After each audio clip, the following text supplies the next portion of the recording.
वाहेगुरु जी का खालसा, वाहेगुरु जी की फतेह। वाहेगुरु, वाहेगुरु, वाहेगुरु। आज हम जानेंगे सिखों के छठे गुरु, गुरु हरगोबिंद जी की प्रेरणादायक जीवन गाथा।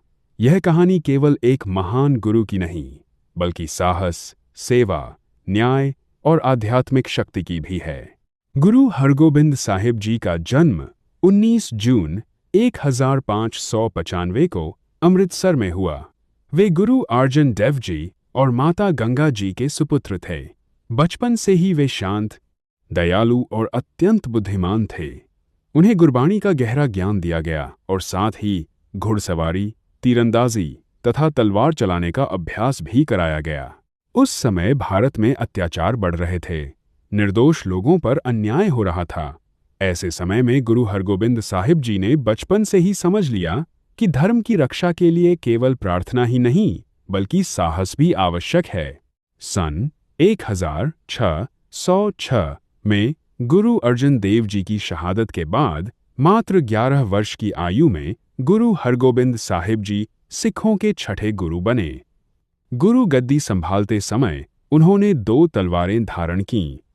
पहली तलवार मीरी का प्रतीक थी, जो न्याय और सांसारिक जिम्मेदारी को दर्शाती थी। दूसरी तलवार पीरी का प्रतीक थी, जो आध्यात्मिक शक्ति और ईश्वर से जुड़ाव का संदेश देती थी। उन्होंने सिखों को समझाया कि सच्चा इंसान वही है जो भगवान का भक्त भी हो और अन्याय के सामने निडर होकर खड़ा भी हो। इसी शिक्षा ने आगे चलकर सिखों की संत सिपाही परंपरा की नींव मजबूत की।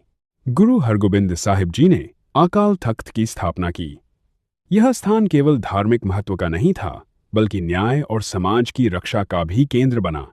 यहाँ से लोगों की समस्याएं सुनी जाती थीं और न्यायपूर्ण निर्णय दिए जाते थे। गुरु जी ने युवाओं को शरीर और मन दोनों से मजबूत बनने की प्रेरणा दी।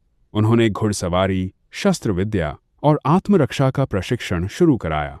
उनका उद्देश्य कभी युद्ध करना नहीं था, बल्कि निर्दोष लोगों की रक्षा करना था। कुछ समय बाद मुगल बादशाह जहांगीर ने गुरु हरगोबिंद साहिब जी को ग्वालियर फोर्ट में कैद कर दिया। लेकिन कैद में भी गुरु जी ने कभी धैर्य नहीं खोया। वे वहां बंद अन्य राजाओं को हिम्मत देते रहे और उन्हें ईश्वर का स्मरण कराते रहे। जब उनकी रिहाई का आदेश आया, तब गुरु हरगोबिंद साहिब जी ने अकेले बाहर आने से इनकार कर दिया। उन्होंने कहा कि जब तक वहां कैद सभी राज